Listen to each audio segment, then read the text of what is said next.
plants, which are all require no irrigation at all.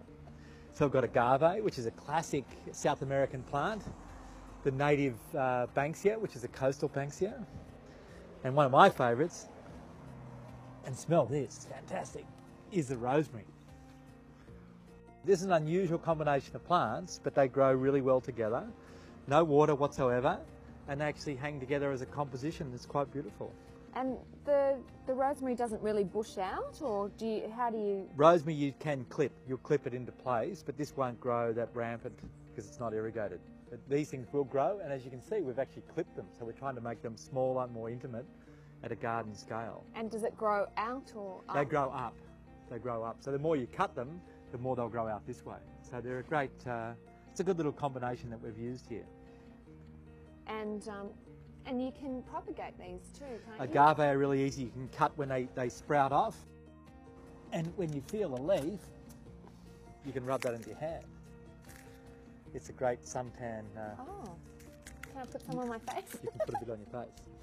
But they're a great moisturiser. This is another important part of the garden where we've got olive trees and we've used them in little groves. So I'll just show you over here. So these are a classic plant. They're from the Mediterranean. Do they actually grow some olives?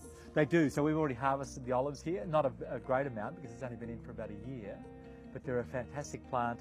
They're tough, they're evergreen, and this forms a beautiful little garden room in here. So it's an entry into the living room and the outdoor alfresco area. So this is something people could use. Very easy to grow. These are fast growing. These are larger trees, but they're actually a fantastic arbor. They sort of essentially create a little pergola, an arbor effect into here, and they're productive. And they're drought tolerant as well? They're very drought tolerant. So these things live in essentially next to no rain, and soil-wise, they can pretty much grow on anything. One of the beautiful things about the olives, which is similar to most Australian trees, is that they're dark on this side. On the underside, they're light, and that's a typical thing of a dry climate. The sun will hit the ground and reflect up, and they won't burn the bottom of the leaf. And they actually grow up in a canopy, you said? These trees will grow across here and then up. They can get to maybe 12 metres as a tree. These will, you know, in a garden situation, we'll cut them and they'll form more of a canopy. Well, again, we've sort of had our Greek Odyssey tour here. So this is an amazing plant.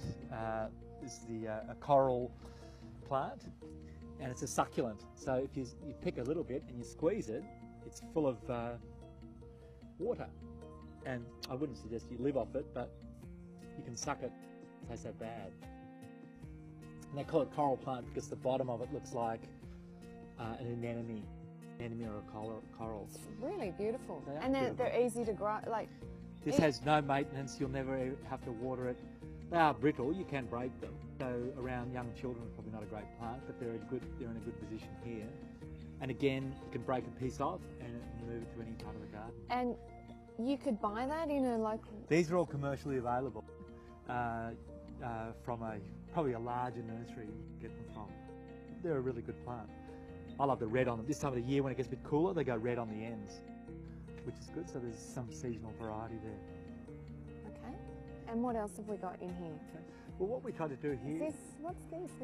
This is a native blueberry. So we use this as a hedge against the fence, so the fence doesn't dominate. This is a larger tree that will grow essentially vertically, and then we can cut it and hedge it. So we wanted that sort of finer grain look.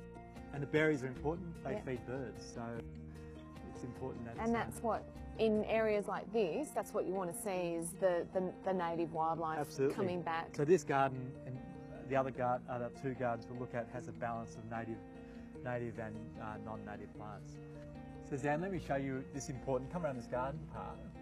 What we've done here, we've used a big bull bay magnolia, an evergreen magnolia, to create a microclimate. And I'll show you a little bit more. The benefits of a microclimate are really important. So in this, it's the sunny part of the garden. So this is creating an environment which controls temperature. And under here, it'll be warmer in winter because it's actually, the heat's not escaping, and it's providing in summer a cooler place because of the evergreen leaves are protecting the sun coming down directly onto the spot. So it works very well in terms of, this is the main seating area, outdoor alfresco or terrace area of the garden. So would this be the big tree in the backyard? That's right. So this is these do go to a big tree, so we've provided ample space around here with the path. Kids can ride around the path around here, or you can put seats out here. So this is the big tree, that you can sit on, sit underneath, and will grow for the next 50 years.